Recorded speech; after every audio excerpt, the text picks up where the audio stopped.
নতুন চালু হওয়া ভারতীয় ন্যায় সংহিতা, ভারতীয় সুরক্ষা সংহিতা এবং ভারতীয় সাক্ষ্য অধিনিয়মের বিরোধিতায় আন্দোলনে নামলেন মালদহের আইনজীবীরা।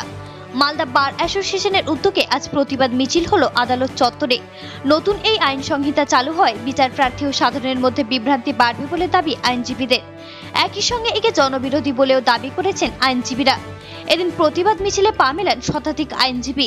মালদা বার অ্যাসোসিয়েশন থেকে মিছিল বের হয়ে আদালত চত্বর অতিক্রম করে আবার বার অ্যাসোসিয়েশনে এসে শেষ হয়। মিছিলের ডাকে ওনাদের নির্দেশ মতো আমাদের মালদা সহ চাঁচল এবং গোটা পশ্চিমবঙ্গের সমস্ত আদালত আজকে কর্মবিরতি এবং ব্ল্যাক ডে হিসেবে পালন করা হচ্ছে।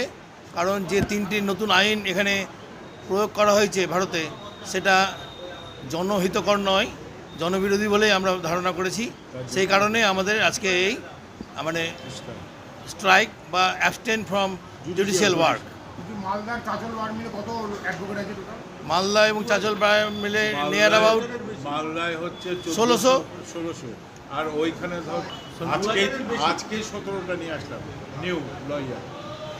আজকে চলবে তাহলে কিনি মান? হ্যাঁ, আজ সারাদিনই আমাদের কর্মবিরতি পালন করা হবে। আপনার নাম?